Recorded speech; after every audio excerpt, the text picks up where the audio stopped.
is Nakamura, as Fujio, our #1 qualifier, absolutely slayed it yesterday.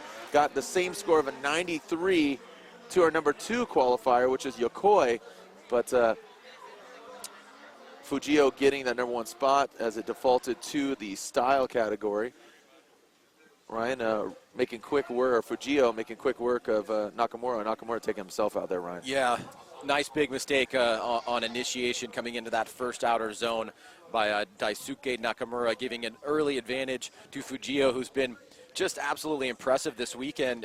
You know, a lot of the guys were saying, you know, this is the guy to watch. Obviously, he qualified #1. He showed that, I think, between him and Yokoi, those are the two top Japanese drivers, at least in terms of the competitive results up to this point, to keep an eye out for. But as we take a look at the replay, or maybe we don't. But there was a big mistake there from, here we go. You can see right here on initiation, just a mistake in the chase position right there. Some understeering and then oversteering and getting back way, way far, letting Fujio run away with it. He'll have an early advantage. All right, so Fujio, even given the strength of his driving, already has an advantage. Remember, we do have a considerable break in between 32 and 16. So you have some time to collect your thoughts and get prepared. You can see the way that the drivers need to get back up to the start line is they basically do a lap around the track. This is a really, really amazing facility, but it's actually not that big of a track. You can get around the track in a pretty short time frame, especially the way that we're doing it. Yep. We're cutting off about a third of the track, so drivers will head back rather than like a Long Beach style course where they turn around and go back the other way. This is simply just going to the end of the track and lining back up again. Yeah, as you said, you cut about, I believe it's about 2.3, 2.5 miles if I looked at the notes earlier, so just over 2 miles, the overall circuit, but as you said, we're cutting off half of it. All right, so Nakamura will be out front and Fujio will be giving chase. Let's see how Fujio throws it down here, chasing down this Aristo. All right, so here's the Aristo throwing it in as Nakamura, lacking the angle, and goes off once again. So Nakamura not 100% here, but Fujio just seems to be running tip-top shape, going through the guillotine. And Fujio just putting a bow on it. He's moving on to the top 16, Ryan. Yeah, this will be an easy win for Fujio. Obviously, looking like some driver or car problems for Nakamura, just coming in at that 32 position, just making it into competition today, but it'll be a short day's work for him as Fujio will move on into the top 16. We take a look at the replay one more time. Similar occurrence in the same area right here for Nakamura. You can see right there in the background and now in the foreground, just going off course, just unable to lock it up and put his car into drift. So unfortunately for him, that'll be the end of the day, and Fujio will be moving on to face the winner of our next battle, Junji Yamamoto and Tomoyuki Kitsashiba. Nice effort on the pronunciation. I appreciate that. Yeah. Just throwing it out there. Yeah, you got to try to get deep. Yep. All right, so as you can see, some fans there on the far side, right behind the red, green, and blue bleachers is where we have a large display of vehicles, even some, there you go, let's make it official. Fujio gets the win, advancing on to the top 16.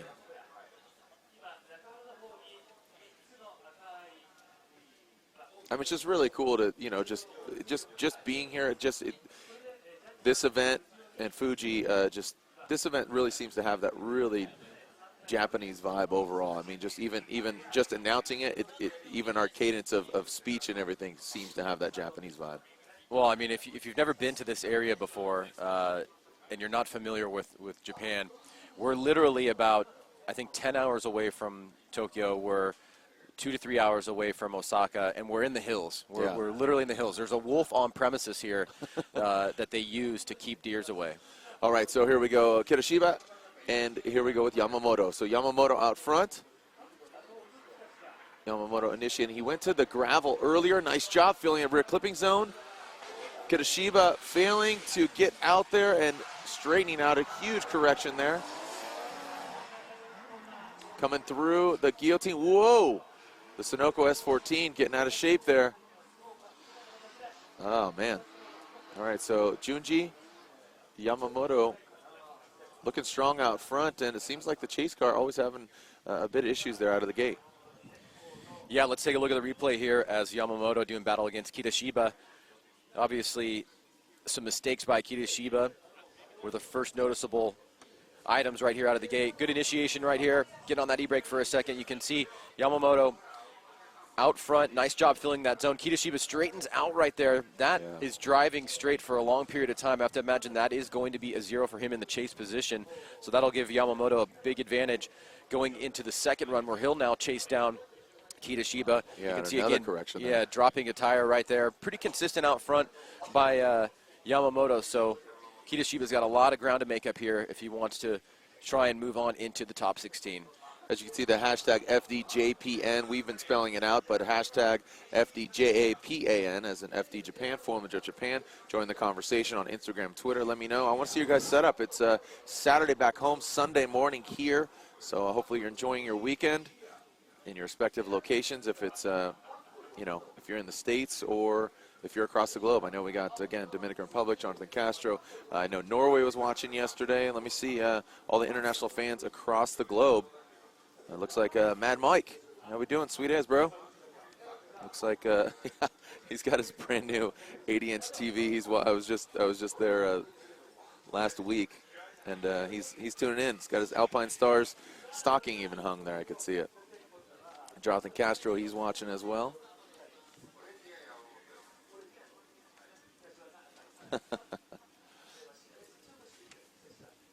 Kevin Phillips.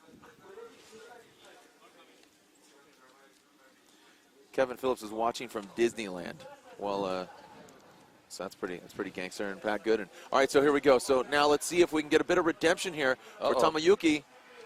Junji falling back quite a bit. We need to see that proximity, which is the buzzword of a couple seasons ago. But this big gap here, did he get gapped out of the gate? It seems like he's keeping a consistent. You know, we are running the you know, standardized start chicane, Ryan. So unfortunately for us, the start is out of sight, but you know, from our naked eye, we do have replay, so obviously we'll take a look at it again, Ryan. Yeah, I mean, it's interesting that if it was a clean start, you know, that could potentially, and it was a clean start, it looks like. Is that an inactive chase? Obviously, Yamamoto did have a big advantage with that 0 in the first run by Kitoshiba. But did he give him too much room here? You know, we talked a little bit about these kind of occurrences in the drivers' meeting, so it should be front of mind for these drivers with respect to, you know, what we like to call sandbagging. But not a very good chase right here, obviously. At least 6-7 car lengths back at certain points of the course was Yamamoto. We'll have to see how the judges take that into consideration. All right, so digesting the runs is Ryan getting a few words there as, yeah, everybody chiming in. We got Chusky watching. How we doing? Drifter Mama watching. Where are we watching from? Norway again. We got Morton Lagoy, Drift Indy. Bunch of fans watching, man. It's pretty rad. Mike, Tony, Link. Hopefully you guys are all watching. Happy birthday to Lincoln.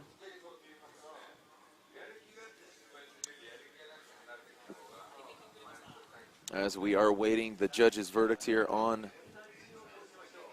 this run. Just getting word back from our judge, Daidiro Yoshihara. He's saying that they are not going to enforce the inactive chase as hardcore as we do in the U.S. Some of the drivers don't necessarily understand what that exactly means. Yeah. So, there you go. Unanimous. All right, so Junji, regardless of the, you know, the big gap there, as you said, an inactive chase, it's not going to be too reprimanded, you know, in this instance. But Junji, we definitely need to see him closer. But Junji Yamamoto gets the win in that orange S14. So here's somebody to watch. Kuniaki Takahashi is going against Kazuya Iizuka. Now Iizuka's in the yellow S13 you could see there on the left-hand side, and Kuni in the Mark X. All right, so here we go. So Kuni in that lead position in the Mark X, good strong initiation, that Goodyear vehicle. Here we go, Kuni getting to the outside clipping zone. He does. Iizuka falling back quite a bit. Kuni just overpowering him in this arm wrestling match here. Nice. Just throwing out a smoke screen is Kuniaki. Nice showing. Just such a unique car. Looks cool. I mean, man. So Cooney throwing it down strong out front.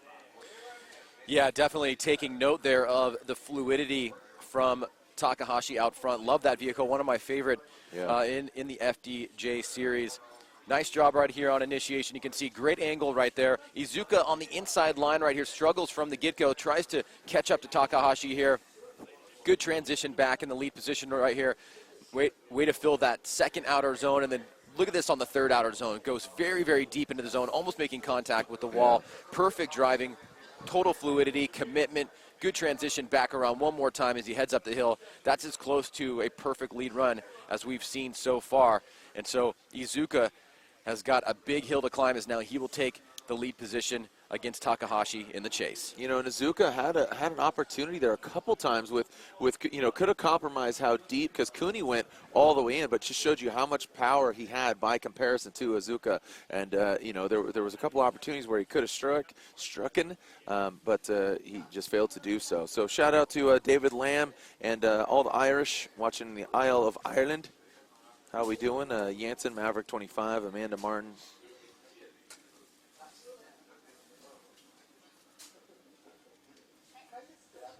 As we are waiting for the drivers to alternate now, Cooney will be chasing down. This is where it gets interesting. Just you know, any drifting competition, it always comes down to the chase car and how well they could chase. If it's an under horsepowered car, I mean, Cooney has a lot of experience under his belt. We'll see. X2RD XX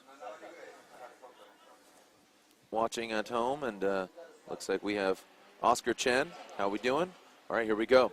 So here we go. Iizuka out front. Cooney giving chase. Oh, look at Cooney striking hard and fast. Good transition past that big front clip baller coming into the guillotine. A late switch of the cameras, but Cooney showing some dominance regardless of the angle. Good angle, speaking of it, around that final clip. And I have to think that just Cooney given that, even after that first round, and that just put the nail in the coffin. Yeah, I'd have to agree, Jared. Definitely a lot of pressure right there by Kuniaki Takahashi all the way through the course. You can see he's right there on that rear bumper, trying to stay as close as he possibly can. Iizuka comes into the first turn, stays on a nice midline right here, shoots out wide, is able to fill that zone, but Takahashi stays right there with them, back and forth as both drivers come up on that first inside clip and then transitioning into that second outer zone. On the attack right here is Takahashi. Nice job by Iizuka out front right there to fill that zone, but I don't think it's going to be enough after that run, and there you go. It's unanimous to Takahashi. All right, so Cooney Takahashi gets the win in his Goodyear Mark X and advances on to the top 16. All right, so Trailer Joe, how we doing? Looks like you guys are watching currently. Shout out to Burn the Most. Moving on down the line for our next battle, Mark H 555. And looks like, is it Gabby Gal watching from South Jersey?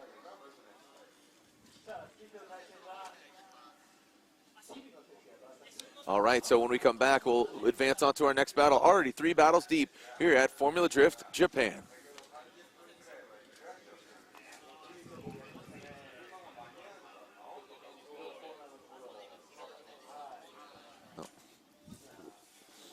All right, so and we're back. And we're back. Getting again just a bit of a language barrier, a little bit of a hiccup, but our producer gave us a 10-second commercial sign, but that was not it. All right, so. Ooh, yes. Yeah, should be a good one here. Masato Kawabata pulls up to the line in the Greddy Trust Racing R35 GTR, and interestingly enough, an R35 will be debuted with Daigo Saito behind the wheel next year, Ryan. And, yeah, it was pretty interesting announcement at SEMA. You know, the guys obviously got a ton of cars. Interesting that he chose to step away from the Lexus, Toyota family and go to Nissan. So certainly an interesting choice for him. But if anybody could build that chassis to be competitive, I would say that it would have to be Daigo Saito. So really interested to see how the build comes out. Yep, him and Robbie debuting new cars at Achilles Radial team. Lucas Jimenez watching Frodo Garage. Again, join the conversation, hashtag FDJPN. Tag myself or Ryan J. Sage. That is a pretty bad photo, Pat Gooden.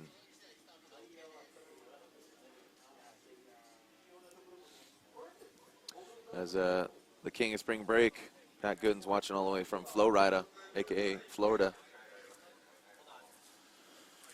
What car are you most excited about next year as we are wrapping up? This is the final event for myself and for the drifting family as far as Formula Drift goes. But I know in New Zealand they're continuing some action. I know Ryan Turk, he's down there in Japan right now. I know ADGP just had their event at Calder Park Raceway, which we were at last year. But what event, what car, which driver are you most excited about next year, Ryan? I mean, kind of got to ask you. I mean, it seems like a lot of people are staying with the same vehicles. You know, anything that you're kind of excited about overall?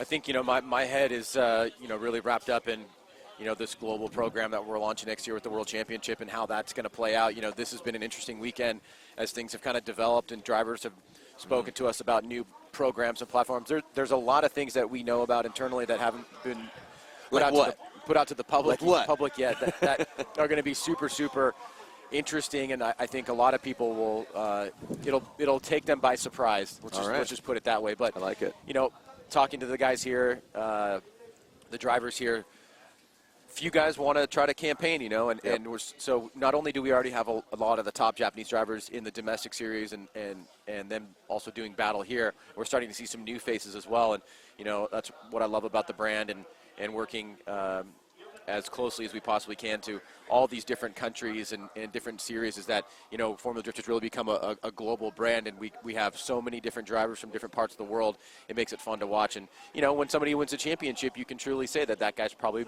the best drifter in the world, arguably. There you go. All right, so on to the action. We have Kawabata versus Habino. Habino out front. He was killing it in practice, but now he's missing that front bumper, and Kawabata shut it down. Okay. All right, we seen a flag? Yeah. All right, so our standardized chicane, our start chicane, has come into play here. Now, Habino, he was killing it in practice, and now I don't know where his front bumper went. But slow getting to the line there, Ryan, was Habino. Yeah, it looks like he's going to take the long way around. But basically what happened there is the red flag came out there. He's going to turn around now. So that means Habino knocked over one of the cones in the chicane.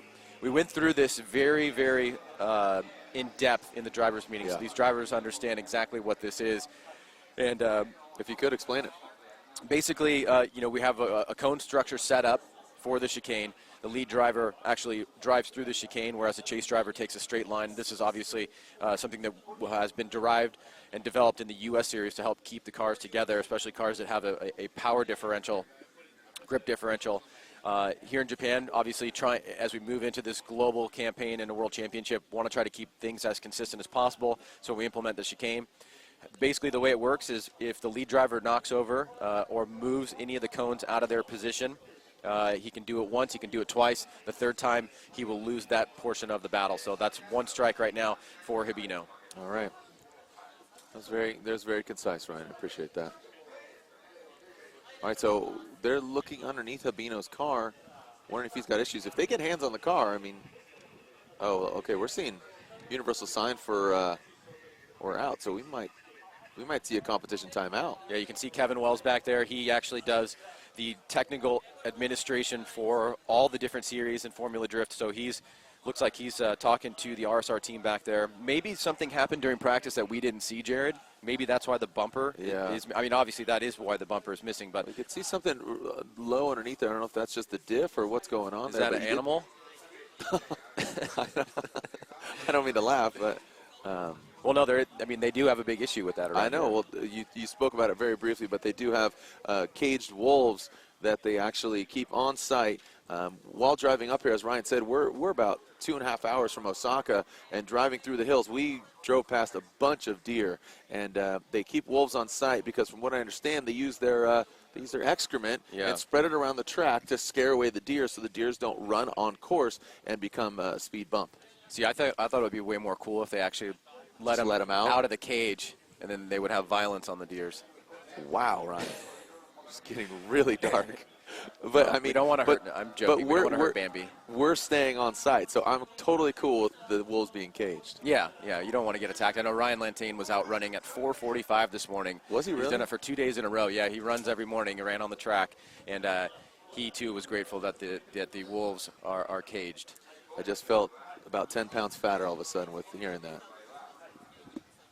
So thank you for your patience with just what has been unfolding. So it looks like we are seeing Habino call a competition timeout.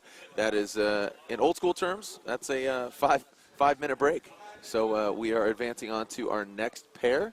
Our next pair are, so we'll revisit that. That was basically, we saw Habino hit the cone. We saw the competition timeout. We have not seen them run at all. So competition timeout will be called. As far as an allotment of competition times out, each driver is allowed only one. So Habino, further on through the competition, if he needs to call one or their respective team needs to call one, they will not have one because they've already allotted it for this time. So Tsunaga is Masao Tsunaga, who got the win in Fuji in that M150 Overdrive FDRX7, is scheduled to be the next battle against Masaki Kasahara. Would be our next pair to do battle. Daijiro Yoshihara over here doing some calculations of drivers and points. Reflections of Drift, Clandy Roney watching the streams. Go ahead and stream. Looks like we got Cagle.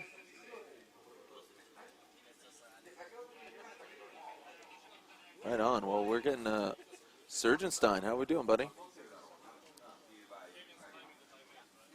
Surgeonstein cheering on his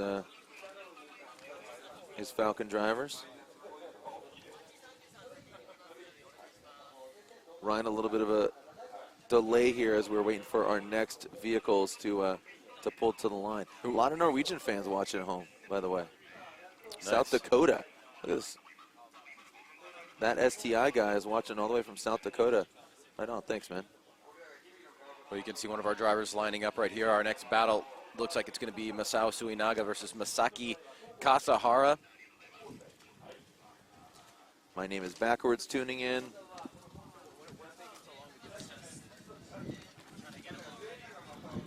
Yeah, Cagle Johnson, how we doing, buddy? Thanks for watching.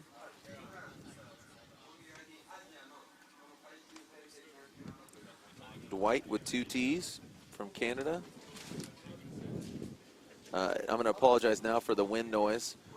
We do have wind blockers on our headsets, but it does when the wind is strong like that, there's nothing you could really do.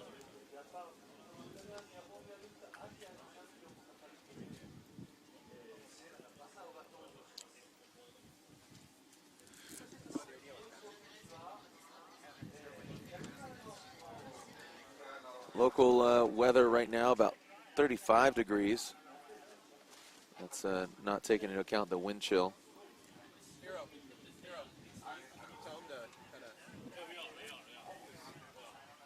All right, so all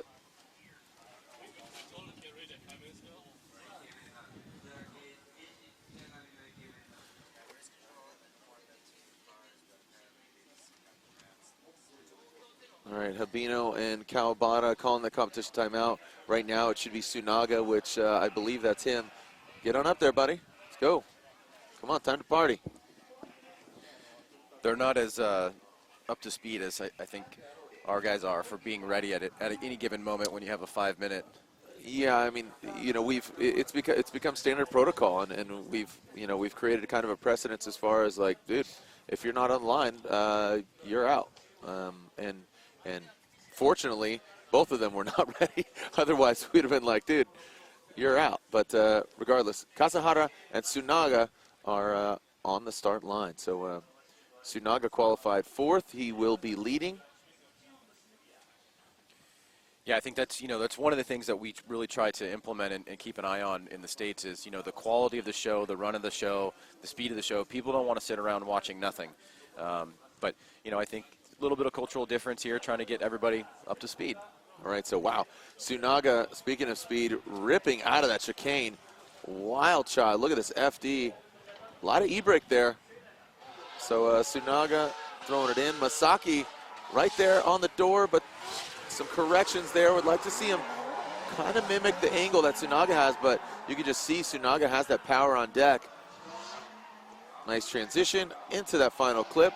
Not a bad job from, Tsunaga looks strong out front, and, not the cleanest chase job by Kasahara in that S14, but a good way of keeping with him. Yeah, probably our best battle that we've seen so far, or at least first half of the battle. Nice job on initiation right there, but a long e-brake hold for Suinaga. There you can see gets back on the throttle, trying to shoot out wide.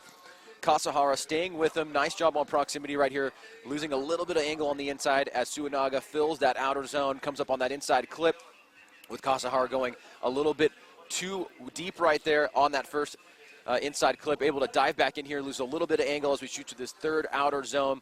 Good consistency, good flow right here by Suinaga in the lead position as Kasahara takes up the chase, closes that door once again. So a pretty good job on proximity, but a few mistakes by Kasahara. And to remind the fans at home, Suinaga is the only other contender that could possibly win the Formula Drift Asia Championship.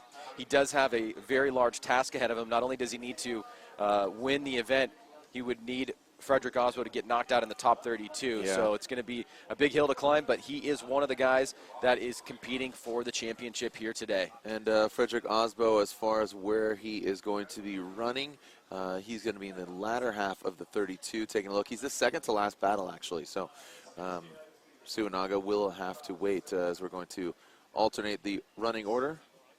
Suinaga getting in the chase position as Kasahara will now lead.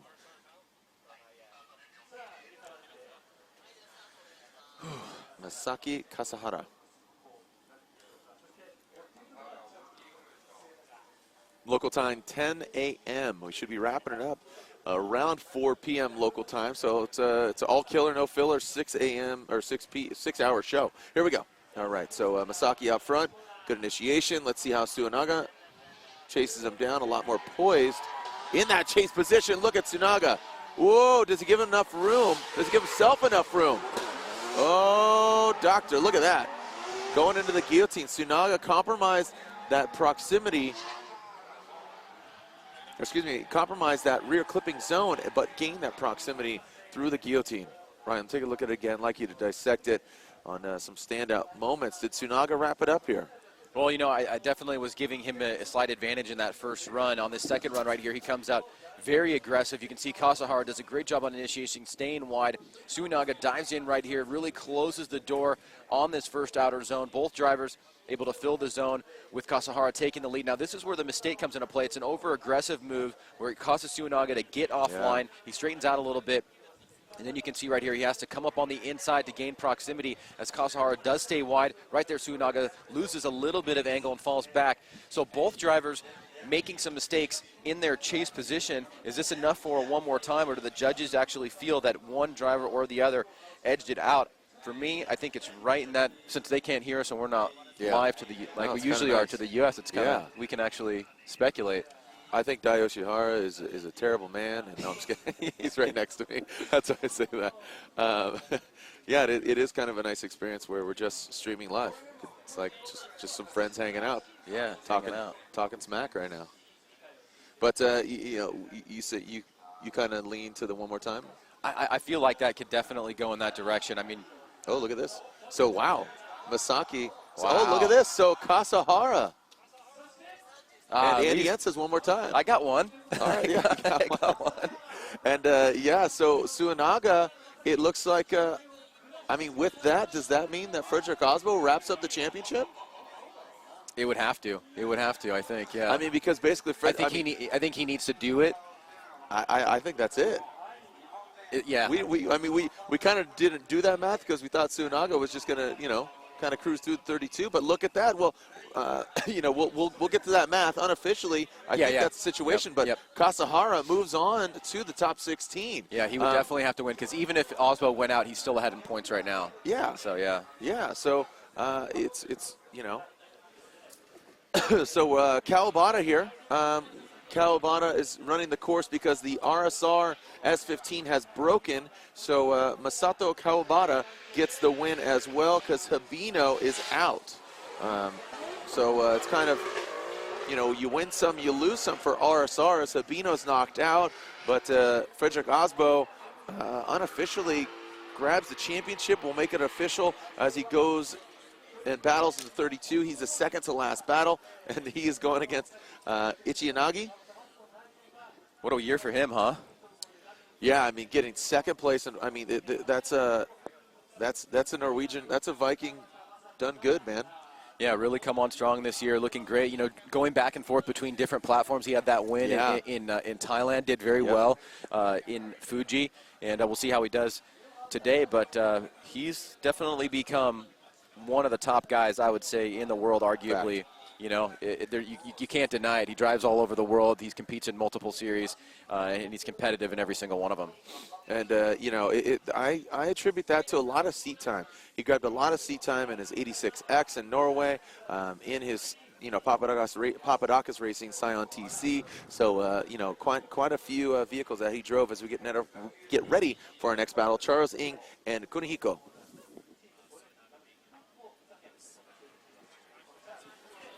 All right, so here we go. Charles Ng. Now you could recognize that logo on the door. That's Kumakubo's S15 with the LS engine, and Kunihiko, his vehicle being part of that chunky buy team, that 97 on the door, looking more American NASCAR there in the S15. All right, good toe-to-toe battle here between the S chassis. Ryan, you know, decent battle there. Could be a little closer in proximity, but a clean full pull for both drivers.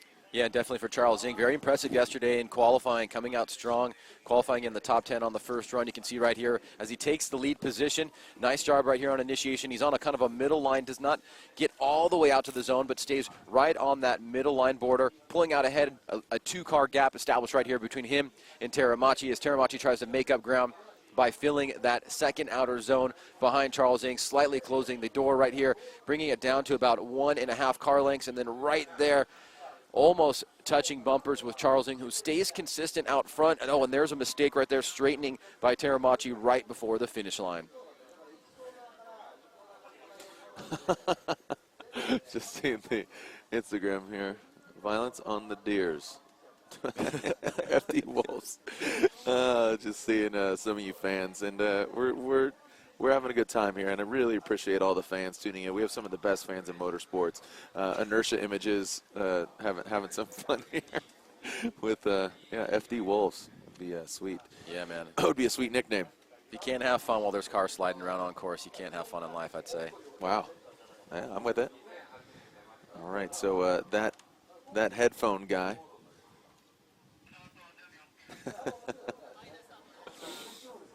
Oh man, keep it coming in. Hashtag FDJPN. Kelly J Loves Life tuning in. Making some Christmas costumes while watching Formula Drift. Seems like everybody's kind of multitasking. I mean, we're just days away from Christmas. Here we go. Let's alternate the order. As there we go. Charles is now chasing. Kunihiko out front. Oh, getting to that outside clipping zone is Kunihiko. Charles Ng doesn't get to the outside, and he falls back there on that front clip. Look at the angle from Kunihiko going through the guillotine. Nice job. Great angle. Look at the smoke kicking off that S15 as Charles Ng now tries to strike. I got to think that's too late for Charles Ng, man. Seemed to be initiated. I mean, he was talking about he said yesterday, right before Top 32 announcement, that thing's an LS3 stock. I mean, it has about 450 horsepower, so it's doesn't have a ton of horsepower there for Ng. What we're seeing so far is that most of the mistakes that drivers are making have been in the chase position up until this point. You can see Charles Ng right here trying to stay on the line with Teramachi, but he comes up a little bit short right here. He has to back off a little bit, allows Teramachi to stay on throttle, pulls a gap right here as Teramachi absolutely crushes that second outer zone. Charles Ng now trying to make up ground as Teramachi stays wide, fills that third outer zone. Goes on a midline right here as he transitions back around to this last inside clip. And this is where Charles Ng makes that last little attack before the finish line. But great point, Jared. Was it too little, too late? Was the first run by Charles Ng enough to give him an advantage? We'll find out. All right.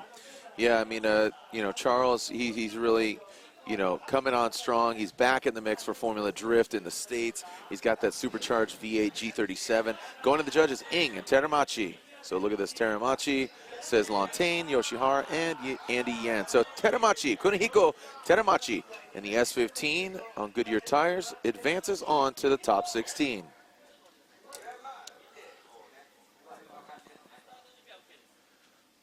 All right, so another FDRX7, but behind the wheel this one, we have Oat from Thailand, Team Thai. Always got a smile on his face. Got the Ari Amamiya. Saw Mr. Amamiya in the diner this morning having some breakfast against Daigo Saito, who will no longer be your Formula Drift Asia champion, who was just, you know, he was undefeated for so many events, and Frederick Osbo finally took him off of that platform in Thailand. So here we go. So Oat will be not leading. He will be, yeah, Daigo Saito will be leading. So that's incorrect there. That graphic was go offline there real quick. But Daigo Saito will be leading. Oat giving chase. Here we go. Okay, so we had a quick blackout, and then seems the flag that coming out. Yeah, I saw the flag. So somebody might have hit a cone. Obviously, that being Daigo Saito. But Daigo has the lead because he qualified 5th by comparison to Oat's 28th.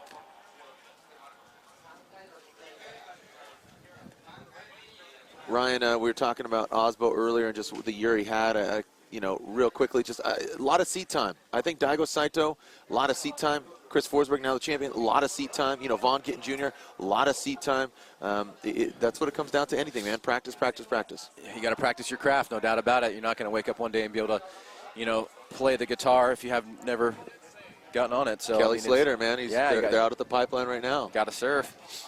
Surfer's got to surf. But no, it's a good point. I mean, drivers that excel in this sport seem to have a few things in common. They obviously have that killer drive. They have the passion for driving in general, drifting in general. But they do it all the time. And practicing your craft is an important thing. Shake it off. Shake it off. All right, Drifter's going to drift. Here we go. Daigo Saito throwing it in.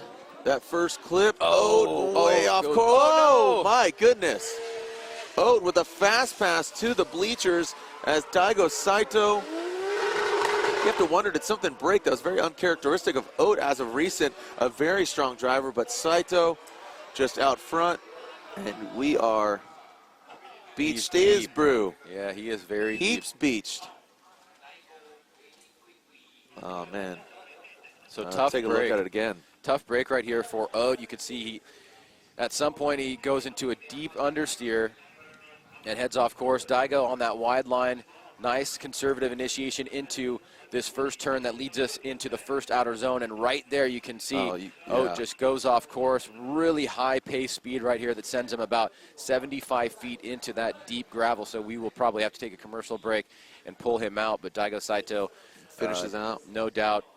Finishes it out without any negative, so he'll have a big advantage going into the second run if we indeed have it. I don't know if you saw it, but when we saw Oat's car, his wheel was straight, and you saw him going and just yank. You know, it looked like he had bees in the car, as we always joke, calling it bees, kind of grabbing for the wheel and all the you know, shifting and everything. But Oat, you saw his hands kind of flail, but that front right wheel was completely right. So he might have had a suspension arm break on him there on initiation. There's bees all over my body. There's bees all over my body.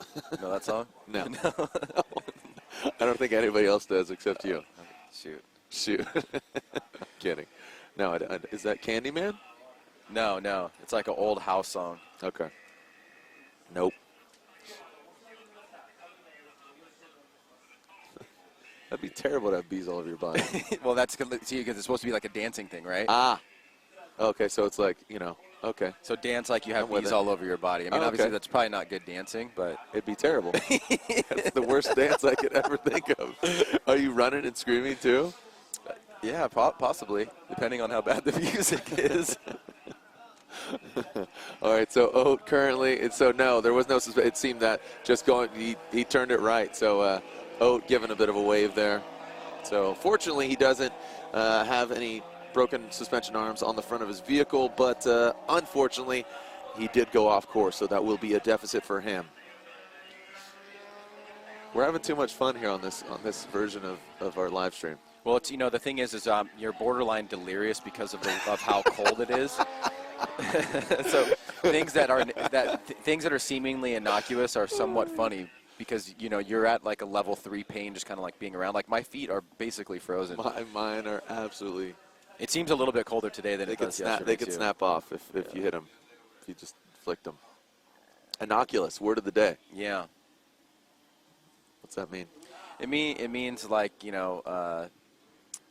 not meaningful or not important to the situation. Ha. That might not be a strict definition, but it's That's the Wikipedia version. Somebody wrote it for you. That's the e-gas version. That's the e-gas version. All right, so we're seeing Daigo Saito back on the line. You can see the other FD that we like out back there, about to do competition. We have Mr. Chika Takatori, Michihiro Takatori is on deck. You get the V8 out of the hood of the LS, the Rocket Bunny Nitto Tires NK-S13, but Yukio Matsui, you can see the Exity R-Magic FDRX7. Oat now pulling the line. So looks like Oat's pulling to the line. Saito just keeping it warm. As yes, it is definitely cold, Amanda Martin. Yeah, I mean both days. Yesterday not so much, but last night there was snow coming down. Yesterday morning there was snow coming down. And it hasn't really had a huge impact on the actual drifting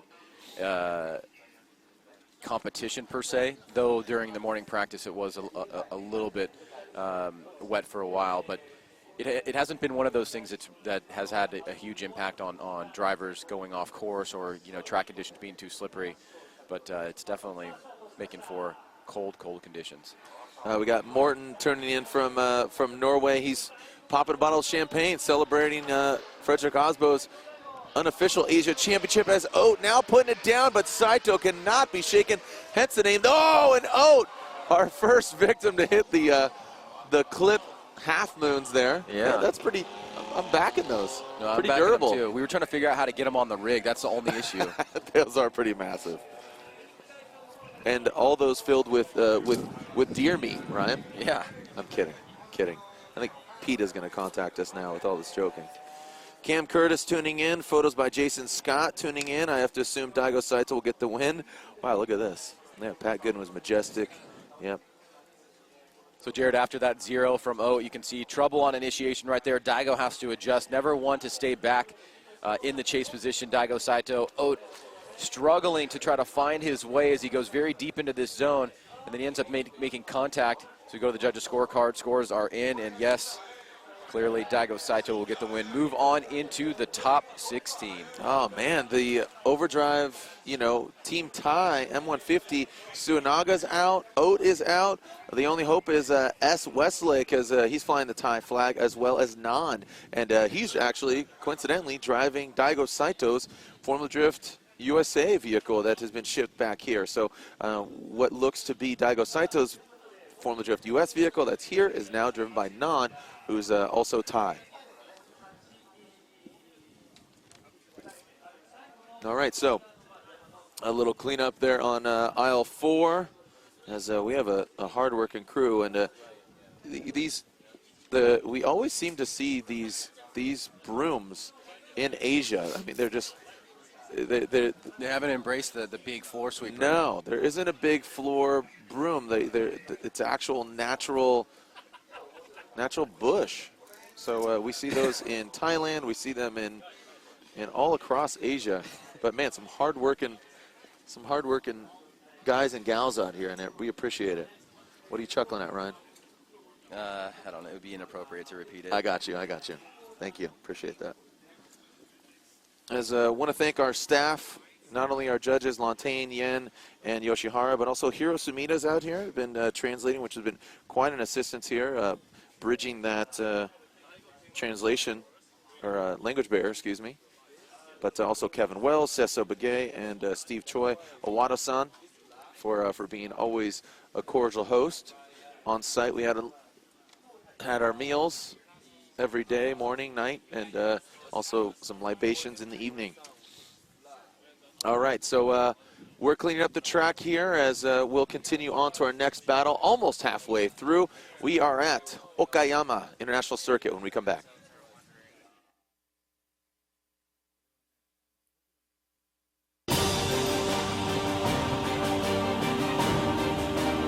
brightness called brilliant, blinding and vivid, Valentine. Love driving. Advan.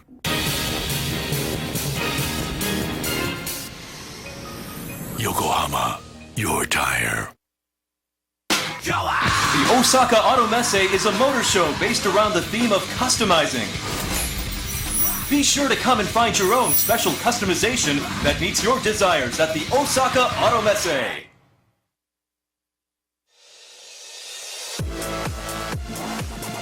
The brightness called brilliant, blinding and vivid, Valentine.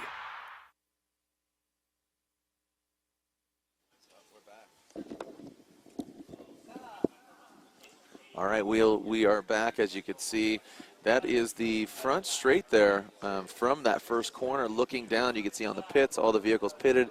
They're on the left in pit row. And the start line, Ryan, what do we calculate that as down the front straight? What's the distance? Depending on where you initiate, it's between 850 and 860 feet, I believe. Okay. Well, it could be a little bit longer than that, 321 cones, but most guys are initiating right around that distance. Okay. If you don't follow the sport that closely, we have 3 sets of cones that lead up to the latest point of initiation that you can have without receiving a deduction. And so most of the guys are initiating around the number 2 cone, and that's about 850 feet. So pretty good size entry. Wrecked Magazine picking up on the natural bush brooms, by the way. Thanks, Joey and Jason. Look at this D1180. Would you be honored if you're named, if somebody's dog was named after you? This guy, he named his dog Daigo. Oh, that's cool. Yeah. I'm into that. So from Raleigh, North Carolina, he's watching. I'm into that. So if somebody named their dog Ryan Sage, you'd be psyched? I mean, Depending on how ugly the dog was?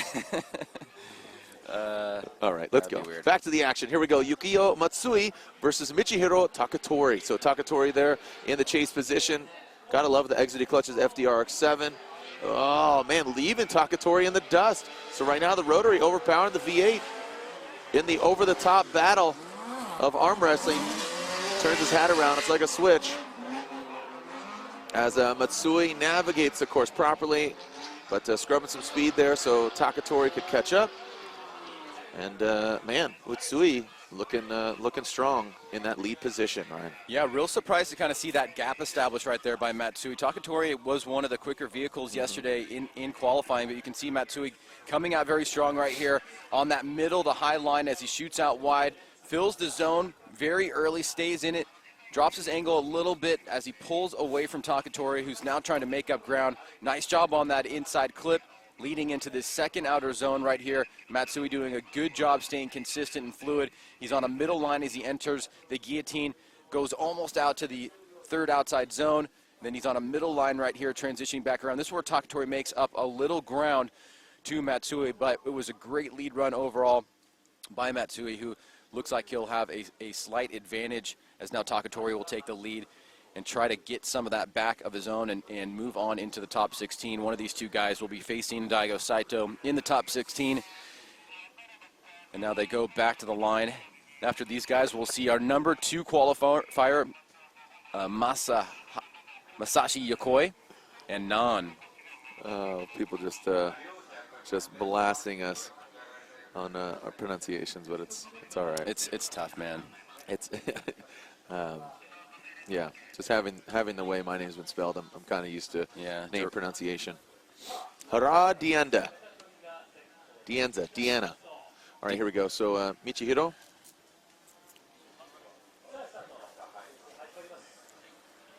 Dwayne Ramsey.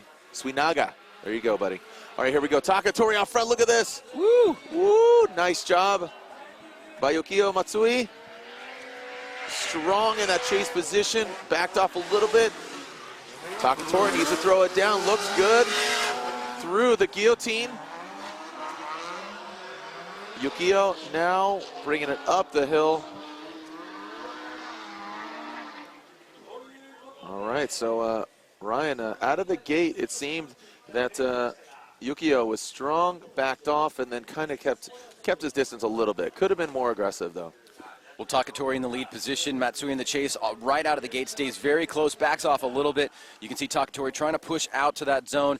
He doesn't get into it until very late. Then he stays wide right there, comes up on that inside clip. Nice job right there. But on the attack right here is Matsui, who closes the door right here as Takatori tries to push out as wide as he can. Right there, 30 feet, really 30 feet for those two drivers to get through that guillotine. And then the last and final transition going up the hill with Takatori in the lead position and Matsui in the chase. So a good little back and forth battle, but it looks like, Jared, I think Matsui might have got the better of the exchanges. Yeah, and as you said, Takatori was one to watch, but just in that position out front, just didn't, in that chase position. So yeah, there we go. So Yukio Matsui gets the win over Michihiro Takatori. Mark Landerville watching back home in Canada.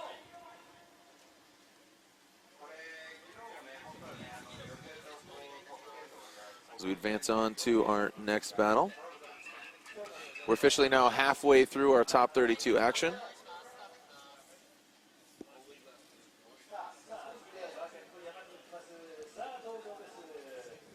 And here's our next battle up, Jared, as we see Nan in Daigo Saito's vehicle taking on our number 2 qualifier, Masashi Yokoi. All right, so here we go. As again, it looks like daigo Saito's vehicle, but Nan is piloting that, and Yokoi was.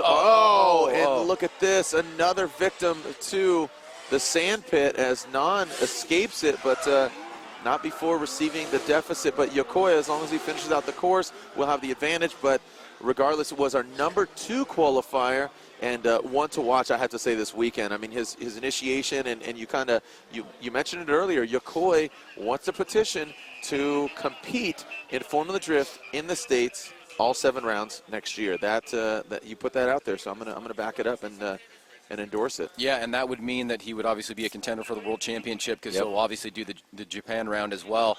And so watch out, boys. He's definitely an amazing driver. Both Thai drivers having a tough job going up against these Japanese drivers in the chase position. Both drivers going off, as you can see, Nan right there falling way behind as Yokoi makes his way through the track. No mistakes here. He'll have a big advantage as now we turn it back around, and Nan will take the lead against Yokoi. That is, in fact, if Nan does get the vehicle back to the line. We'll have to see if there's any damage to the vehicle. It looks like we've got some guys going on course right now for a little bit of cleanup and to reposition our clipping zone.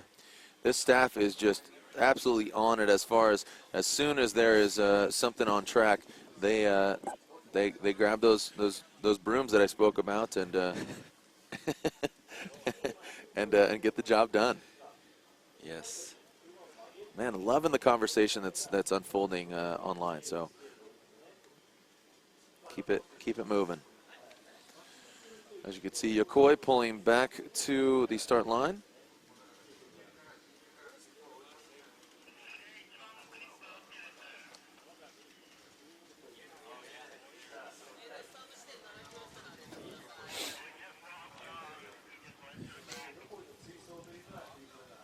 Ryan, need to find the located schedule so we can give our fans an update. There you go. We will be back for 16. Local time should be, what is that, 2015 Pacific Standard Time. Doing the math there, 8 p.m. Pacific Standard Time, so 8:15 Pacific Standard Time. Local time here will be 1:15 for our top 16. You know, I think, though, that because of the additional practice time that they got this morning, that might be pushed back, so let's verify that. Yeah, so stay tuned as far as the top 16 opening ceremonies. Want to make sure fans across the globe know, but yeah. Eddie Hughes watching. How we doing? Studio Road, Chris Road. Marcus WJ, Maverick 25, 4-4 graphics. So Nan is not to the start line. Ryan, would this be considered a competition timeout? Can you? Yeah, let's find out. See if we can find out real quick and talk to our technical staff. It does look like he has stopped somewhere on course. Maybe trying to get a read to him right now. All right, so Mayhem Robinson, Joel Counter, Max Frolic, Marcus WJ watching from Toronto. It's cold up there. All right, so we are getting confirmation. There is a competition timeout, so Yokoi is at the start. Sherilyn Hale, how we doing, Sherilyn? Cheering on the Achilles Radial team.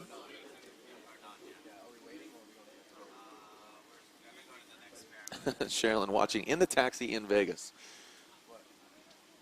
Man, technology, a gift and a curse.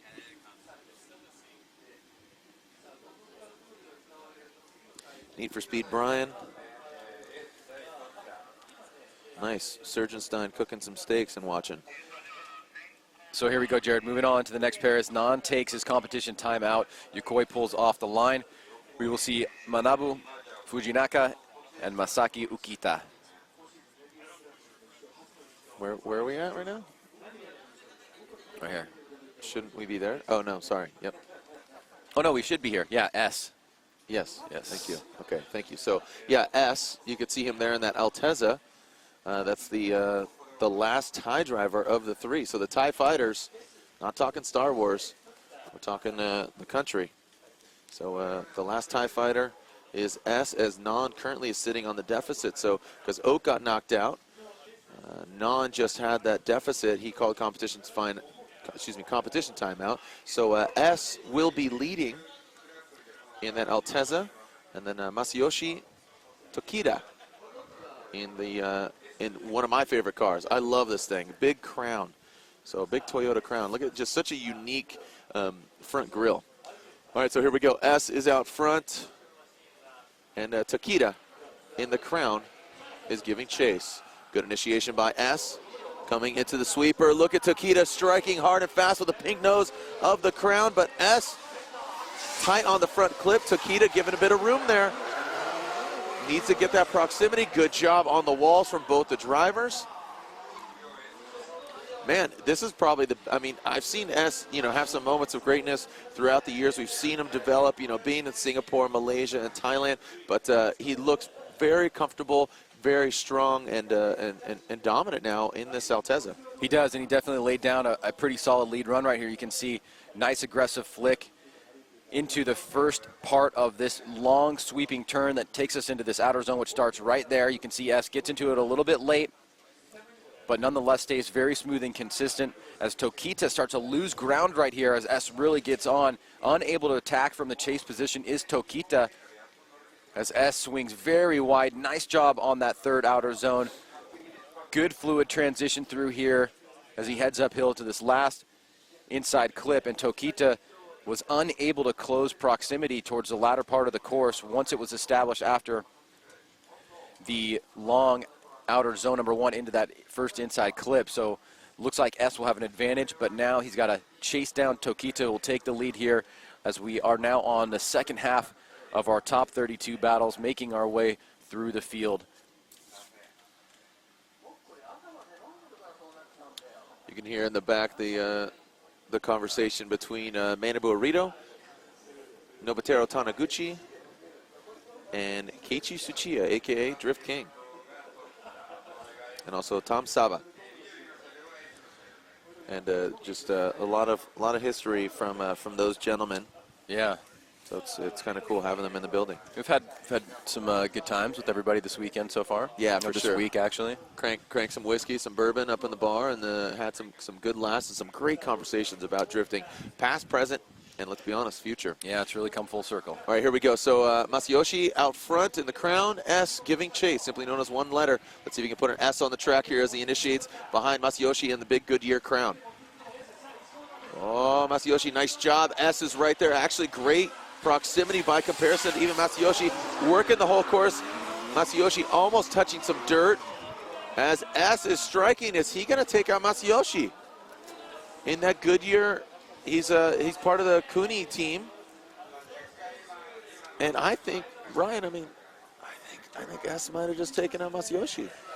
Well, no doubt he definitely laid down a very aggressive chase run. Stayed pretty close to Tokita pretty much all the way around the course. Good initiation right here by Tokita coming into this first long sweeper, shooting out to the first outer zone. You can see S is not afraid to stay aggressive. Very, very close right here as Tokita fills the first outside zone. Good transition by both drivers. S falls back a little bit, but then gets back on the attack as he comes up on the inside right here, able to close the door a little bit as Tokita tries to shoot out wide. S right there loses angle for a little bit, then gets on the throttle, grips up, is able to get right on that back bumper. So comparing both runs, I have to imagine that, yeah, you can definitely make an argument that S had an advantage in the first run.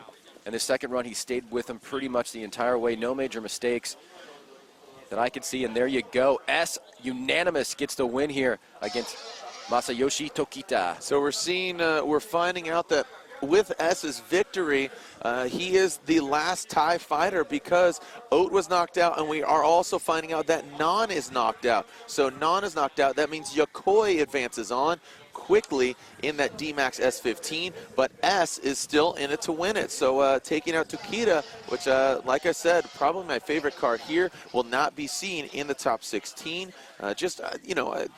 Not biased, but just saying that it's a unique vehicle that we don't see all the time. So it's cool to see it up in the mix. No doubt.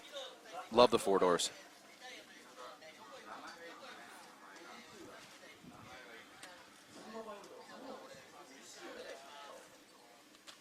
So our next battle up, Jared, is Manabu Fujinaka and Masaki Ukita, the number 7 and the number 26 driver on the second part of our top 32 battles. Yep. Just 5 battles left to go.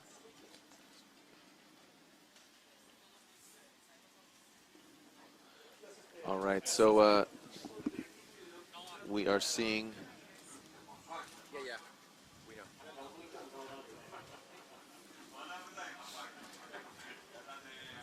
All right, we are seeing.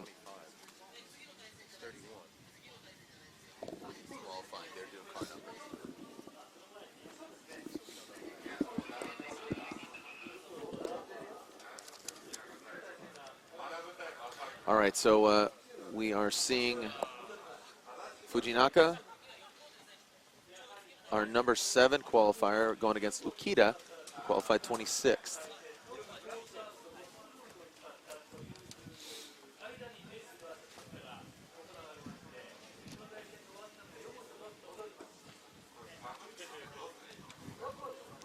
Oof. It is a blustery cold day, so kudos to the fans joining us in person as they can't hear us. We are streaming live on Daily Motion. Our Japanese counterparts are on Ustream.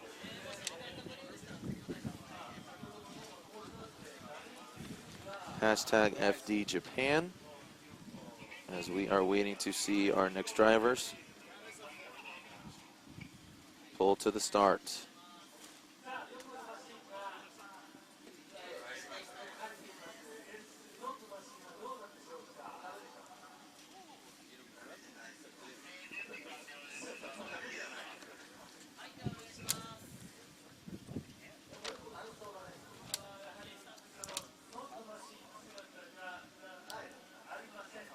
All right, Ryan, here we go. So this is Yokoi taking his bye run here as Yokoi leaving the start.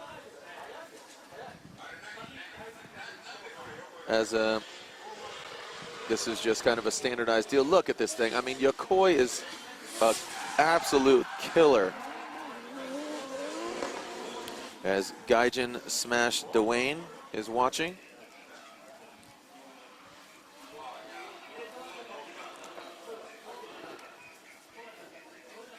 Yokoi rounds it out and advances on to the top 16.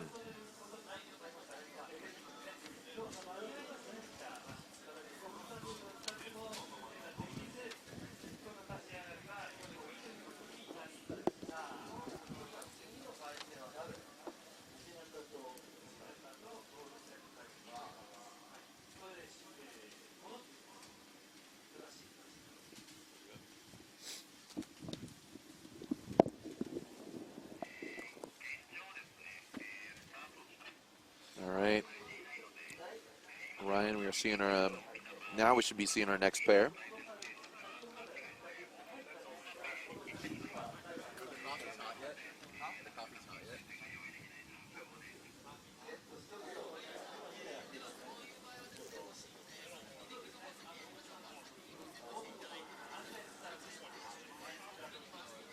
As you can see the start line, all the drivers queued in their hot pit areas, keeping the tires hot and keeping the drivers warm.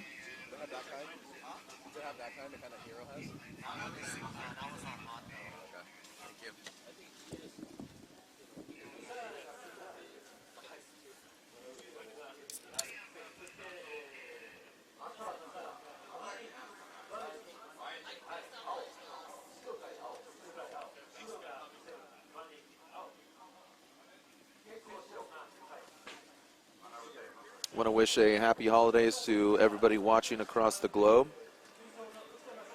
Scuba Steve's in the building. Here we go. So Manabu out front, Masaki out back. The FDRX7 of Manabu. Oh, Fujinaka, look at that. But Masaki, that seems to be the point of contention there, is that front clip just cannot maintain the proximity with that transition. The best person I've seen it do it so far would be S. Westlake from Thailand. Well, good first run pull right there by both drivers. It looks like staying at least close in proximity, but a few mistakes made as we take a look at the replay right here. Fujinaka out front, Ukita in the chase position. Good initiation right here, staying on that high line, trying to shoot out as wide as they possibly can as we come into this first long outer zone. You can see Fujinaka leads Ukita in. Ukita actually drops a tire right there. You can see the dirt spray a little bit. Transitioning back around, Okita right up on that.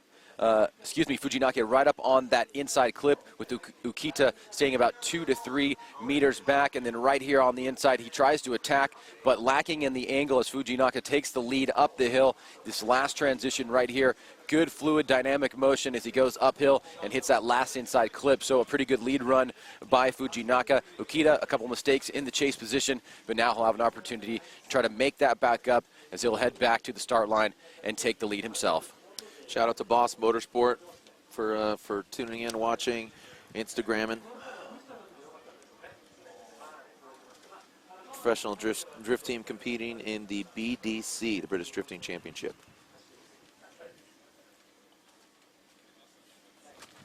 Seaside Tyson. Tyson Raw watching from Orlando, Florida.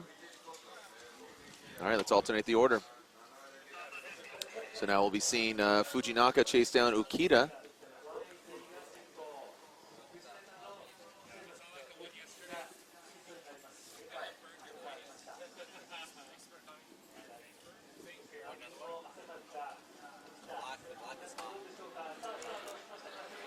All right, here we go.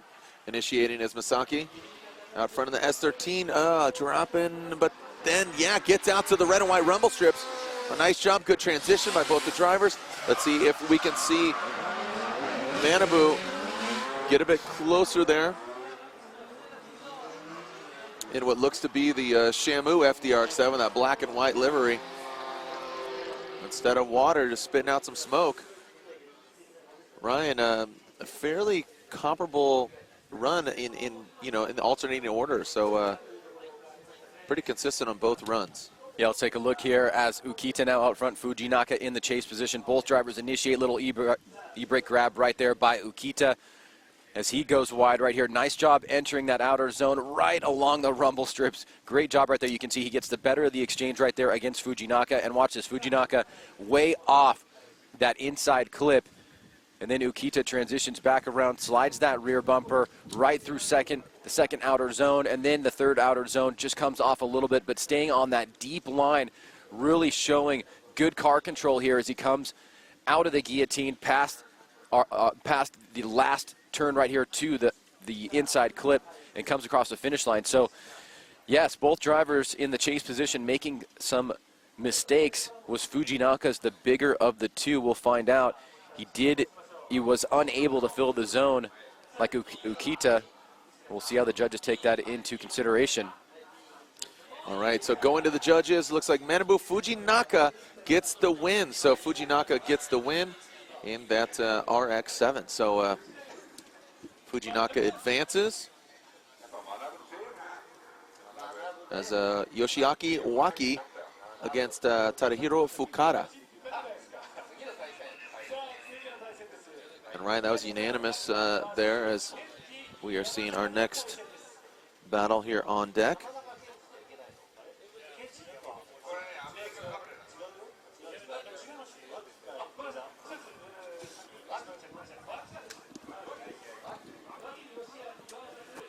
Ryan, here we go. Yoshiaki Waki, which is always a fun name to say right now. Let's see, gets shallow, but then halfway through that rear clipping zone, gets out there as the Falcon Tires chaser, chasing down the S14 as Tadahiro finishes out the course.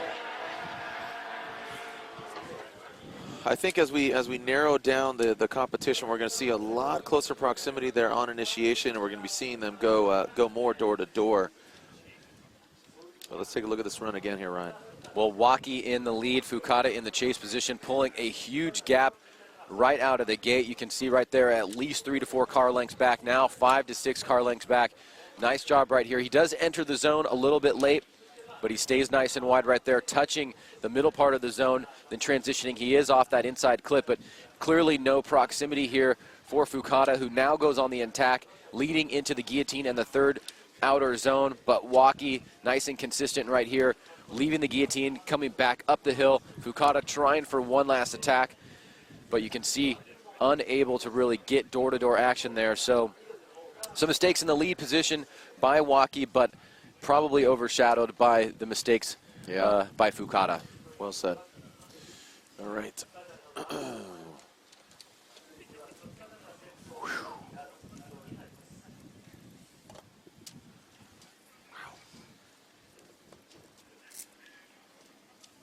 All right, so our judges waiting patiently here.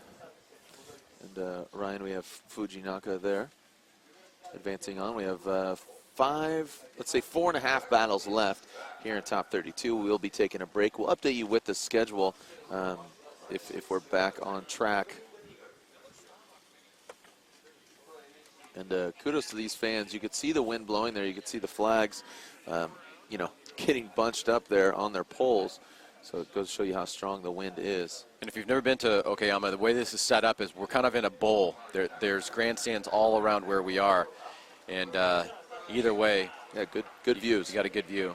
All right, so Tadahiro out front, Yoshiaki Waki out back. Tadahiro, nice job placing the car, but Yoshiaki is right there. Can he maintain that? And see, again, falling back quite a bit. So a lot of the J drivers are getting the proximity, but then when it comes to the transition, they're not regaining that door-to-door action. Seems like they'll apply the pressure, and then when it comes to that front clip, they'll back off and kind of keep that distance. Would like to see the transition and then drop back into formation. So Fukada and Waki, the second half of our battle right here in the top 32. Fukada out front, Waki in the chase position, coming down the front straight right here, initiating into this long sweeper. You can see Waki on the attack from the get-go, stays very, very close to Fukada all the way through this first outer zone marked by that cone right there. Fukada does a good job reaching out, but you can see Waki is right there, door-to-door action.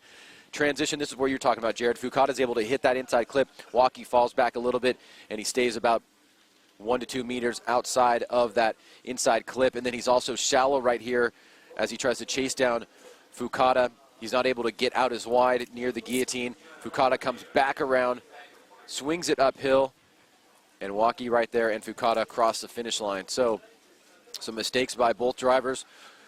Which ones will be the weightier as we go to the judges' scorecard? Waki Flocky Flame. Waiting to see, here we go. Waki, says Ryan Lontaine, Dai Oshihara, and Andy Yen. So Yoshiaki Waki stays in it. So Waki walks himself into the top 16. 4 battles left to go. Akira Harajima, yeah, man, butchering that name. Akira Hirajima versus Kenji Yamanaka, which if you're a longtime Formula Drift fan, you would know the name Kenji Yamanaka. Debuted a car at SEMA, a brand new car. Unfortunately, it will be not in Pro, but in Pro 2 with that vehicle. So Akira will be leading, qualifying 3rd, as Kenji Yamanaka qualified 30th. All right, there we go. Good initiation from another D-Max vehicle as Yamanaka back there quite a bit. Big gap to make up here. Man, that D-Max S15, very similar looking to Yokoi's, as Yamanaka, good angle, but just not part of the equation. And man, Akira just absolutely pulling away from Kenji.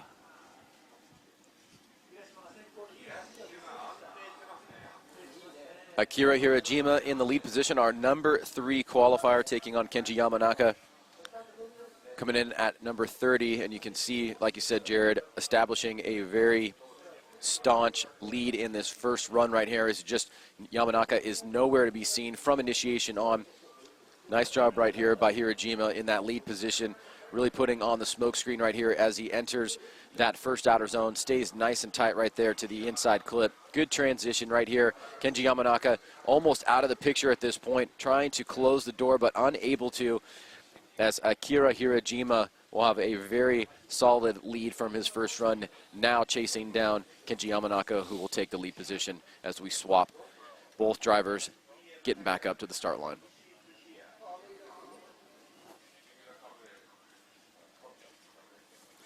All right, you could see Kenji pulling to the line.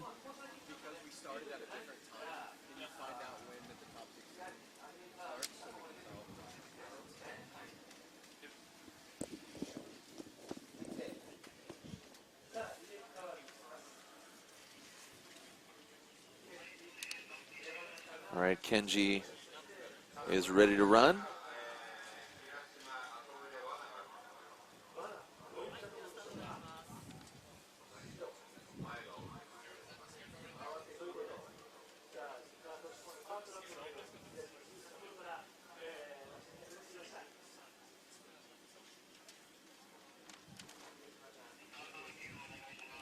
All right, Ryan, Akira will be chasing down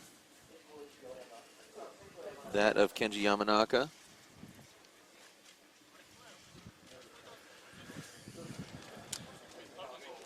All right, they leave the start. Navigating through the chicane is Kenji Yamanaka out front.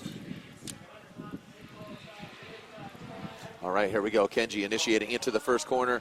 Oh, and now we're seeing some separation, but Akira has that horsepower. Let's see. So now didn't get the proximity through the sweeper, but now, oh, dropping some dirt. Now, Akira almost losing it there. Looking a bit sloppy now in the chase is Akira. Kenji navigated the course properly, but Akira was obviously closer than Kenji in the chase position, but had some mistakes here and there. Oh, he's definitely playing with fire here. He had a clear advantage on that run number 1. Run number 2, he starts off pretty decent as Yamanaka goes out wide, drops the tire on initiation, hits that e-brake for a second, trying to position himself up. Hirajima trying to eye down where he's going to attack. As you can see, comes up on the inside right here, trying to get as close as he possibly can to Yamanaka. The transition back around, Kenji hits that inside clip. Right here, Hirajima drops the tire for a second, almost loses it, saves it. He's on that wide line right there, but he loses angle right there through the guillotine, giving Yamanaka an ability to look a little bit more consistent through that area. So after that really dominant run in the first lead run by Akira Hirajima, not the greatest chase run, as Kenji Yamanaka puts down a pretty decent lead run of his own. Will it be enough to counterbalance it? Is it a one more time, or will Hirajima take the win? Ryan, thanks for the gloves, buddy. Yep, no problem. It makes a big difference. Did you buy or did you take? Those are take. Okay. Yeah, or give. They were given to me. Any more give? No. They're nice. Yeah. Very nice. All right, so we are waiting to see. You can see, I believe that's Ken Gucci back there ripping around in his Greddy Racing Scion FRS. Wow. Okay, so look at this. One more time that's from Dai Yoshihara, and oh, it's split. They're going at it again. All right, so Lantain saying Yamanaka, Yoshihara say one more time, and Andy Yen says Akira Hirajima. So Ryan, do you agree with that call? Yeah, I was either leaning towards Hirojima slightly or one more time in my mind mentally. Yeah, I was kind of leaning towards Hirojima. If he didn't touch the dirt, I probably would have just said Hirojima got the win. But I think he just was just too sloppy in the chase position. He got aggressive, but it ended up biting him in the end. Yeah, you really got to. That's the thing about the sport is you got to follow up a great lead run with a great chase run. Really, take it out of the take the ambiguity out of it and really show dominance against the other driver. All right, so we are getting word that top 16 ceremony, it begins at 1:20 with battles beginning at 1:50. That's local time. So just to give you an idea, again, local time is 10:47. So 1:20 and 1:50 are the times. So 1:20 begins the opening ceremonies. We'll introduce you to our top 16 drivers. And the first battle will be 30 minutes after that at 1:50. A lot of other activities here going on this weekend. We've got Time Attack. We've got the Offset Kings car show, which is one of the most well-attended that I've seen in all the years that we've been working with those guys. There's got to be at least 300 to 400 cars here. 300 cars registered, but wow. that doesn't mean others aren't coming. And they all streamed in here, as Ryan and I were saying. Our accommodations are on site. It's kind of like a chalet. It's like a dormitory, and they all showed up here at around 5:30, and that was my alarm actually. We were woken up by Rotaries and RBs and SR, so an orchestra of JDM engines and some Americans, some American engines, but an orchestra of rev limiters, because the entry to the track is right near our accommodations, and it was just ripping.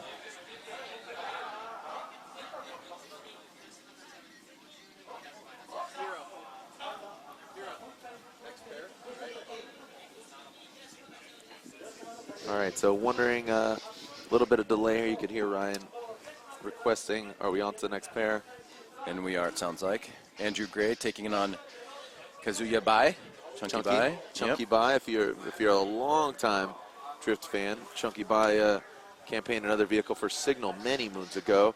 And Chunky, when you see him step out of the car, he's physically kind of a chunky dude, so hence the name Chunky Bai.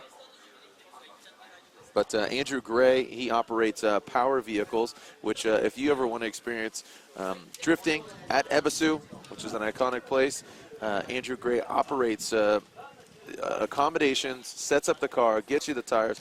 It's a full, almost like a driftcation and a little drift matsuri operated by power vehicles. So Andrew Gray's out front. Really good showing yesterday in this JZX 100. But look at Chunky Bai striking quickly with good proximity as Andrew works the whole course. Chunky Bai, good execution. Let's see, dropping into formation. Andrew Gray throws some rocks out the back as Chunky Bai, whoa, almost our first victim of the guillotine. Liking Chunky's chase job. Gray did throw some gravel, little gravel machine gun there, as my rally homies like to say.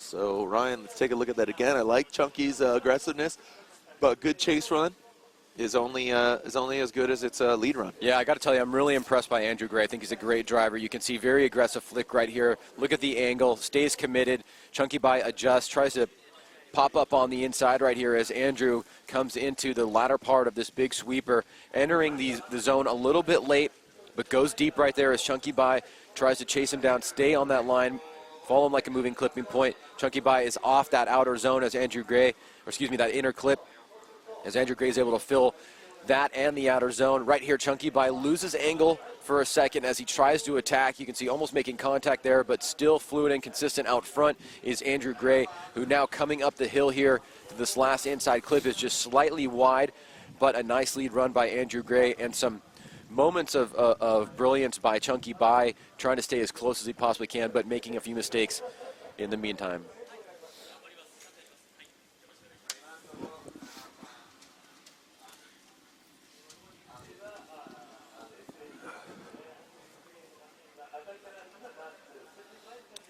All right, so alternating the order.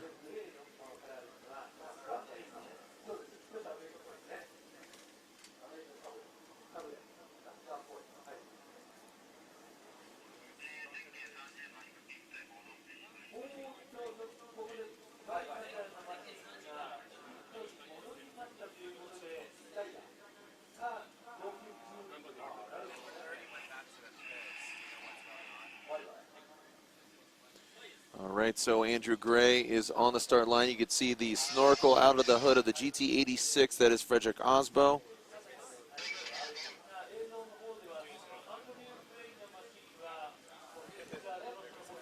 Where is Chunky Bai? This can only mean one thing. A potential competition timeout. Hashtag FDJPN, not the FDJPN. Okay, so we are getting word that there is a competition timeout called. Appreciate your patience, as we are just getting word. We should be advancing on to our next pair. So we've got a one more time battle to visit with Hirojima and Yamanaka, Jared. We've got the second half of Andrew Gray and Kazuya Bai. And now we've got our champion here at Formula Drift Asia, just crowned less than about an hour ago, Frederick Osbo. Yep. Taking on, I think is this our favorite name? Kazuto Ichiyanagi. That was the one we liked the most, I think. I like Waki. Oh, you like I Waki? mean, yeah, I think it just sounds Waka Waka Flame, but Yoshiaki Waki. Yeah. Has a nice ring to it. Rolls off the tongue, very nice. So, yeah, you said it. It bears repeating. Frederick Osbo, our 2014 Formula Drift Asia champion. It all kicked off in Thailand. We made our way to Sydney, Australia, to Fuji, Japan, and now here we are rounding out at Okayama International Circuit,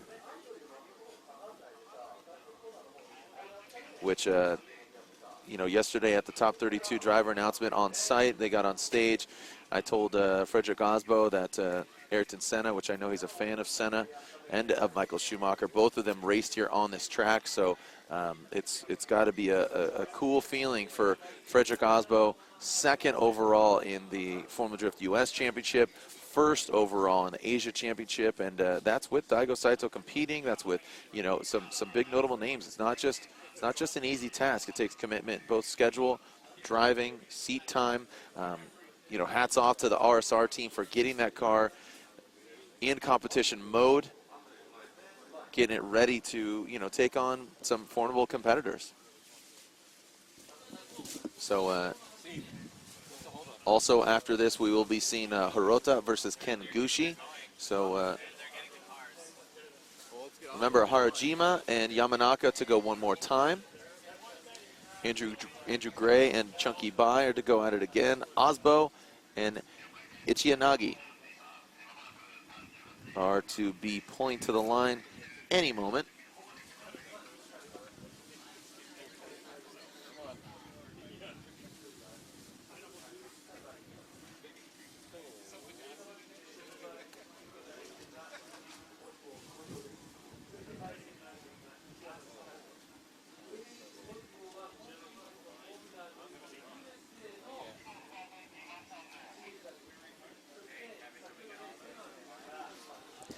All right, Ryan, Osbo, the Norwegian Hammer, slowly crawling to the start line, awaiting this run. We can congratulate him in the pits after this. Remember,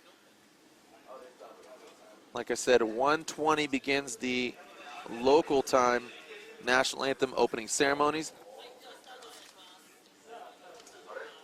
which should be 8:20 Pacific Standard Time.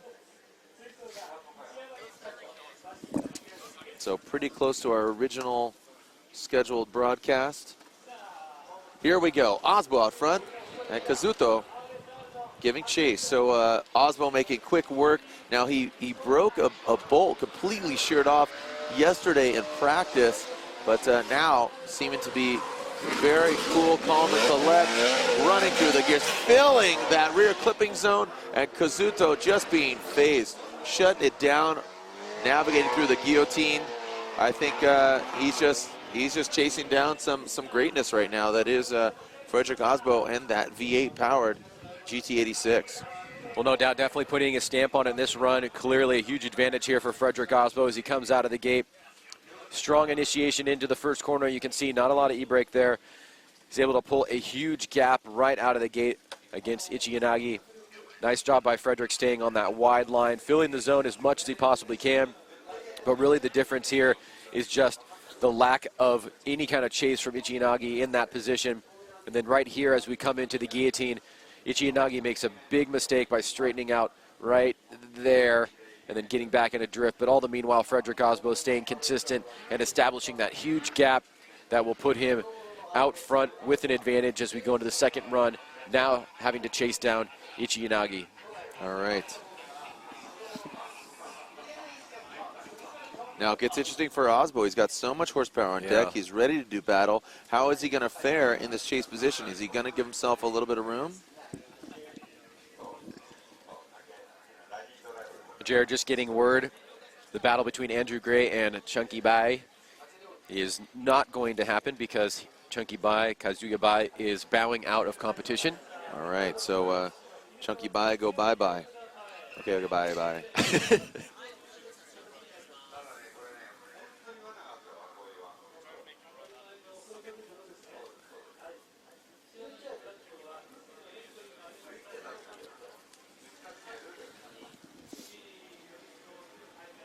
All right, so here we go.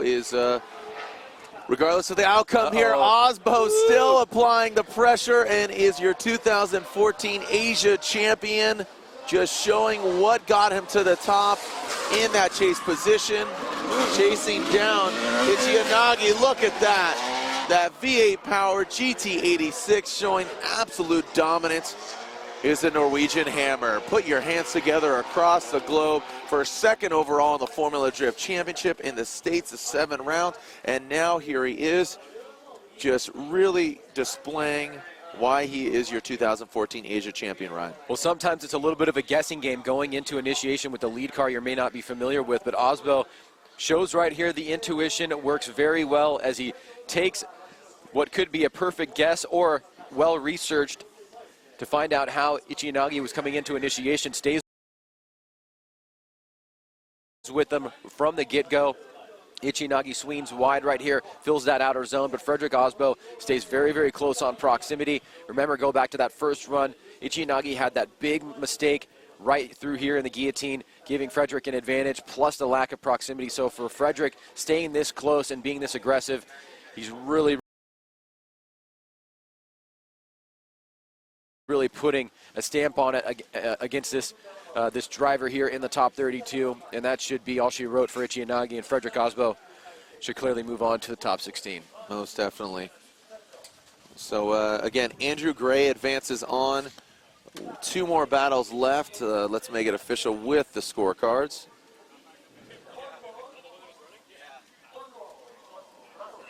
All right, there it is. Frederick Osbo gets the win.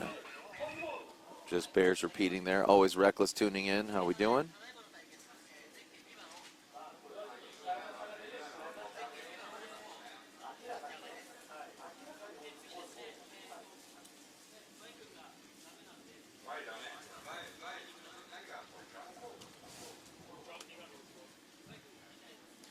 All right, Ryan, who are we going to be seeing next? Are we revisiting our one more time battle? Are we advancing on?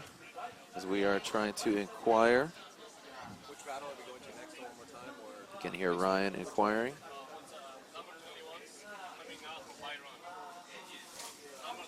All right, so Andrew Gray, this is Andrew Gray with his bye run. So here is Andrew Gray. Andrew Gray, Drift Slayer cheering on Frederick Osbo. And there is Gray.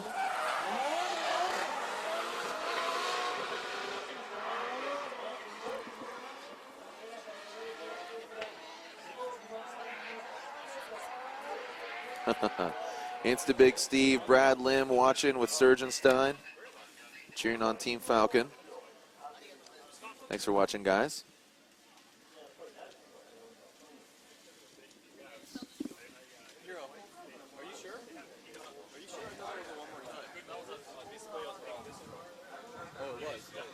Yeah, that's what I thought. So can we get confirmation on that, Ryan? So, Ryan, you're getting confirmation. That's what I thought as Hirojima and Kenji Yamanaka did battle. Can you dial it in real quick? Who got the win there? Hirojima got the win. Okay, so it was incorrect. So Hirojima, Kenji Yamanaka are not going to be a one more time. Hirojima got the win. Here's our final battle, top 32, the Gush, Ken Gushi against Hirota. Hirota out front in that Goodyear tire. Oh, and Gushi gets a late transition, then reels him back in that Greddy Scion FRS. So Hirota, man. Well, Jared, as you know, those that follow the series should recognize that the car that Ken Gushi is driving is his actual competition car from the U.S. Had it shipped over here, I think, just after SEMA. Yep.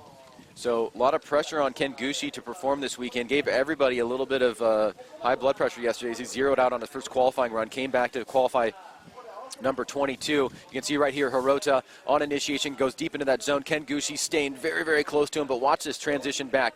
Gushi goes wide. He isn't able to get the angle. Hirota comes up on that inside clip, then prances through that second outer zone. Gushi then goes on the attack as Hirota stays wide on that third outer zone. So some mistakes by Ken Gushi in the chase position, though he does have good proximity here.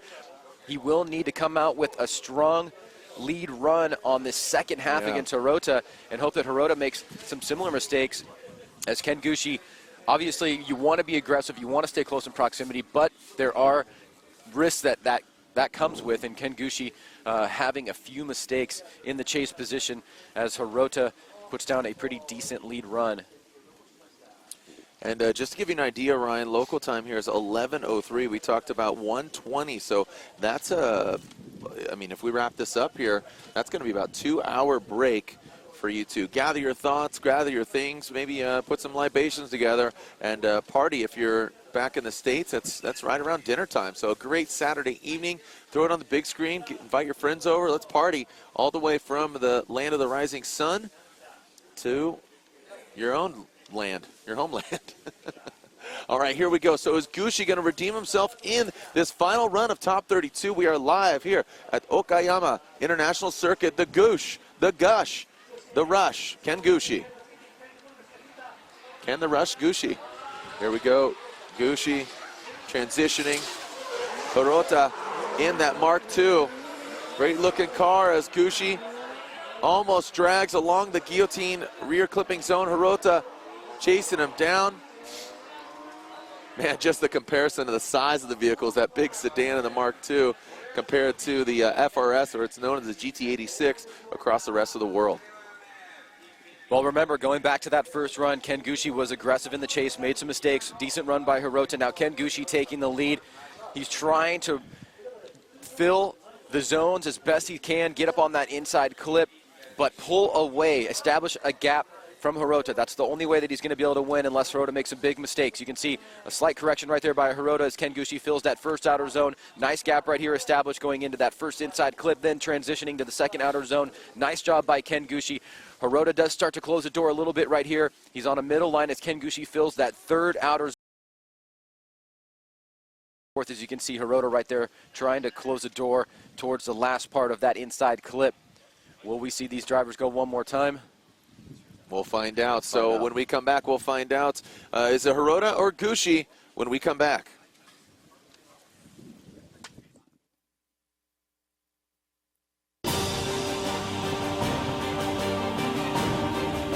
The brightness called brilliant, blinding and vivid, Valenti.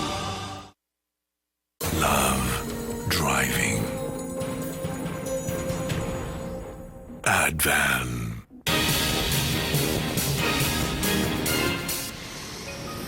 Yokohama, your tire.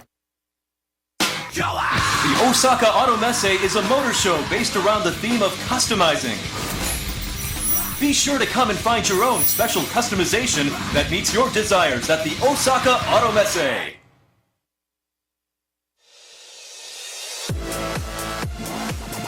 The brightness called brilliant, blinding and vivid, Valenti. All right, we are back here as Ken Gushi and Hirota waiting for their verdict. And Ryan, it's been a good top 32, but I'm expecting bigger things from the top 16. I mean, we saw some good aggressive driving out of the gate, but then, you know, on that first corner, but then they seem to back off a little bit. Yeah, you know, we've definitely set ourselves up for some great battles in the top 16. And as we get to the result here for Ken Gushi and Hirota, we'll break down some of the upcoming battles. Here we go, Jared. All right, so Hirota or the Gush, Ken Gushi. And again, Ken Gushi, his vehicle, and there it is. Hirota. Tomokazu Hirota gets the win, taking out Ken Gushi. Our top 16 is shaped. We saw some great driving there by all the drivers. And, man, just some good times here. But we are seeing Fujio in the mix, Yamamoto. We're seeing Kuni in the mix. Ryan Suinaga got knocked out. Teramachi, Daigo Saito still in it. Yukio Matsui, and on the other side, going up against S. Westlake, the last of the TIE fighters, you said, making it through. Fujinaki taking on Waki. We've got Akira Hirajima going up against Andrew Gray. You can't do that, man. You can't do that to me. It's hard. You're too funny. Going up against Andrew Gray, and then Frederick Oswald taking on Hirota, who just took out Ken Gushi. So our champion still in the mix, some new names, and of course, one left tie driver as we make our way into the top 16. We'll see you guys in a few hours. And Jared, any other last comments? No, it's just been a beautiful day here. It is cold, it's brisk, but we got about a 2-hour break. Join us again, legends up here with us. Manabu Arito, Nobuteru Taniguchi, a.k.a. Nob, no one better, and the Drift King himself, Keiichi Tsuchiya. On behalf of Ryan Sage, our 3 judges, Andy Yen, Ryan Lantain, and 2011 Formula Drift champion Dai Yoshihara. We'll see you back here in just about a couple hours. This is Jared Dienda as we round out the Formula Drift Asia Championship here at Okayama International Circuit. We'll see you in just about 2 hours.